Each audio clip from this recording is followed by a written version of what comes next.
Alastair Campbell. Hello. Welcome I didn't know it was you in the chair. I just told Talk Radio. Up I turned and then I see it's you. You knew it was me. You came in and you were nice. Into the microphones and just... Beg your pardon. We see lots of you now on other radio television stations in the morning. Are you enjoying that? I do, yeah. I am enjoying it.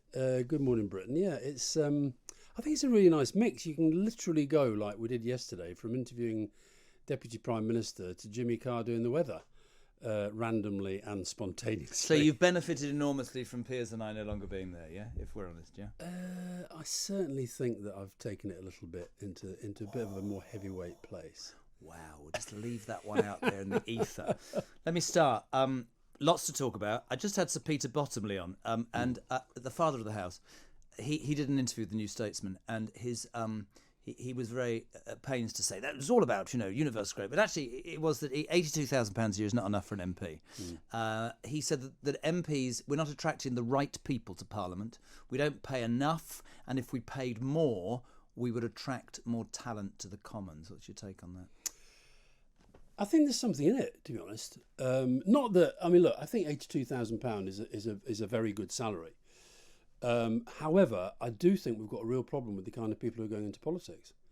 Now, would money make it more attractive? I don't know. I really don't. I think if you want to devote your life to politics, you've got to really, really, really believe in what you're doing. But if it's vocational, then you're going to only attract people who've made money elsewhere. And you're not going to get a wide selection. And that is the problem. That is the problem. And so you get loads of, you look at Rishi Sunak. He doesn't care what the salary is because he's a multi-millionaire married to a billionaire. Yeah. You look at Boris Johnson. He's the guy who said 250,000 at the Telegraph was chicken feed. You're talking on the Conservative side with some. Oh, come on, he's a good man, Boris. Don't be unfair. He's awful. He's truly. Yes, we'll talk about that in a minute. Okay. The perks, as I said to Bottomley, they're just. I mean, directorships here, second houses there. It's all over the shop. Do you know what I honestly do think. I worked in, for the Labour Party and the government for a long time, and most MPs, in my experience, the ones that I work with closely, mostly Labour MPs, they are not motivated by money. I really believe that. If I think of people that I work with, Pat McFadden, who worked with us in the Labour Party, worked with us in Downing Street, is now an MP. He's not motivated by money. He really isn't. People like Bruce Grocott. In fact, I thought of this because I saw him last night. I was watching the Blair Brown documentary series, and there was a shot of Bruce, who was Tony's parliamentary private secretary. Yeah. Couldn't meet a nicer bloke. Couldn't meet a guy less motivated by money. I think that's the case for most of them. But I do think that MPs, look, it's not a great life. It really isn't a great life. Why do they do it then? Hopefully, for most of them, because they believe that politics is the way to make change. I'm afraid I do think, with a lot of the Conservatives, I think there is a creeping corruption in our politics, I'm afraid. Yeah, I guess you and I would disagree, but I'm interested in your take. We saw two very different party conferences, and obviously you'll see it differently from me. I'll always speak as I find. Yeah. What did you make of Keir Starmer in Brighton? What did you make of the speech? Do you think he can do for a party in... I mean, there isn't a credible opposition, Alastair. However you pinch it out right now, it doesn't work. Do you think he can drag the Labour Party, as yourself and Tony did in the 1990s, to a point where the British electorate, after Corbyn, after all that's gone on, can ever be elected again in the next 20 years? Oh, yeah, definitely. Yeah, I think he can. I actually think we do have the worst government of my lifetime. Why? Because they're not. They're. Somebody put it very well yesterday. They promise everything, deliver nothing, and blame everybody else. I don't think they're delivering on anything. Then why have they got an 80-seat majority? You mentioned it, because they won a general election against a Labour Party that was never going to be elected in the state that it was in. So how did it get to be that Jeremy Corbyn managed to run Labour? I mean, I said, right, listen, I'm being completely honest. In 97, aged, I don't know how old I was in 97, 30, don't start, 32, 33. I was taken in by your boss. Not taken in. There was something about him, some gravitas, some personality, some verve, something that made me listen to what Tony Blair had to say. And I'm not one of those people who goes, 11 years down the line, we've got calls about that for you and stuff like that. What I'm saying is, at the time, there was this optimism about Tony Brown. You never had that with Gordon Brown. You never had it with John Major. For some reason, Johnson manages to do that, despite all things. How can Keir Starmer, who is this dowdy lawyer... I mean, his speech was boring, wasn't it? No, it wasn't, actually. You see, you might find it boring because it wasn't sort of... You probably found Johnson's speech interesting. That was the most vacuous conference speech. I don't disagree with you, but what I'm saying, he's got an 80-seat majority. Yes, I know he has, and it's Labour's job to try to... Can they do that? They can do that because the country's so volatile at the moment. Politics is so volatile. But here's the thing. The Labour Party, they should definitely read all my diaries, particularly the opposition years, and they should watch that series, because what it showed, we were at it day after day after day after day. I thought last night, what was the Labour Party doing last week? You don't just vacate the field because the Tories are having their conference. You make your way into it. You disrupt, you disturb, you have a different message. If we say that the successful government, or maybe the idea of a party, should be flair and substance, which is actually quite interesting. Well, right? That's what Tony was. And it's not. And Johnson is flair. But also Brown was seen. Hear me out. Gordon Brown was seen as substance. Tony Blair, flair and substance. To be fair, they both had both. Yeah, but Starmer. I'm being completely honest. There's a part of me that wants an effective opposition, but he doesn't give it. He doesn't do it to me. Not at all. No, but that's you. For some people, he does. Does he? Look, for some people, he does. I mean, but it's not at the moment. It's not enough. And also, don't forget as well.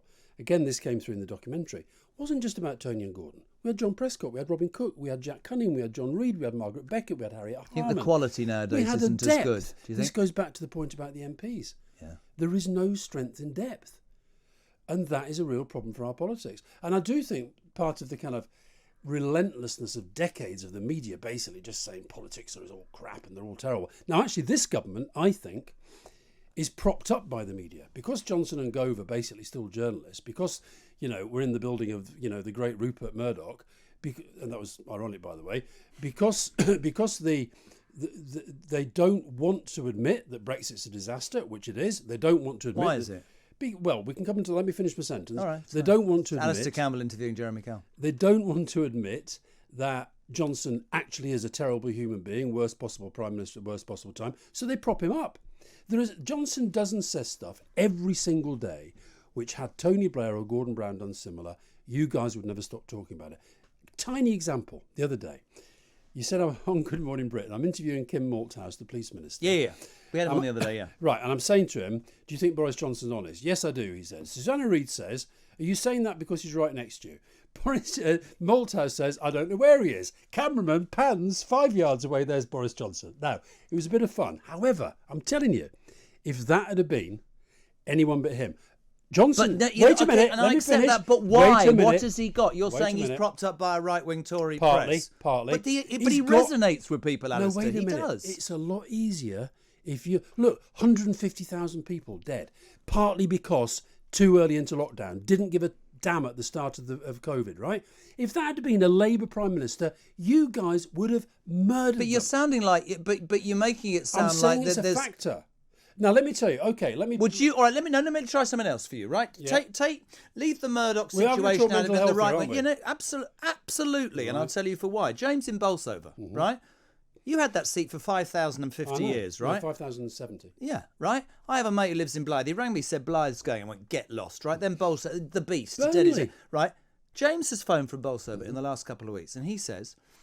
Brexit has been amazing for him and his fellow workers in Bolsover. There's more opportunity, higher wages, and that's why he and his mates voted for the Tories last time. He said, I would do it again because the Labour Party, and this is what I put to you, had started to take my working class vote for granted. Now, what I find extraordinary is that James in Bolsover would say that Boris Piffly Alexandra Johnson is more relevant to the working class people of Bolsover than Keir Starmer. That's ridiculous. I agree, it's ridiculous, and I also That's a massive mountain to climb. Yeah, but he's right that the Labour Party, it happened in Scotland as well, the Labour Party did take a lot of people for granted. Now, I would also argue we actually did a lot of good things for places like Bolsover. Now, and he's also right that Brexit wasn't just about all the stuff that we talked about. There was lots going on there. My point is, I've known the guy for a long, long time. I can promise James, Boris Johnson does not wake up every morning and think about making his life better. He wakes up every morning and thinks about how do I stay in power. Now I've got it. Doesn't every Prime Minister? No, I honestly think, I work with Tony, I work with Gordon. When we were doing the peace process, Tony Blair woke up every day and said, right, what do we do to make this happen? Gordon Brown woke up every day and said to himself, child poverty is an absolute curse on this country. I'm going to get rid of it. That's what motivated them. And honestly, I really believe... Does it annoy people like you who are, you're saying that you and Tony and Gordon cared, that vocationally almost like we were talking about with the wages. how does it feel when you see a man you described as vacuous, interested only in himself and really staying in power? How does it must make you think, what the hell was I doing all these years? It's horrible. I wake up every day at the moment and think, even like that speech yesterday. So I thought, you got universal credit cut, didn't even mention it. You got the fuel crisis, didn't even mention it. Mental health, didn't even mention it. We will talk. I promise you, we're going to do this in 2 parts. But what I'm saying is, you've got to listen to people like James in Bolsover, because James in Bolsover he's not interested in the bigger Brexit picture. He's interested in wages and looking after his family, and he says that right now he's better off. Okay, he's not going to be better off if he can't get fuel for his car. He's not going to be better off if his mum gets ill and there's nobody to work in the care homes. It's a complicated picture. My point is, what Johnson's good at. He's good at telling stories because he's basically a journalist. He's good at painting a picture. But isn't that what New Labour did? Yeah, but we delivered as well.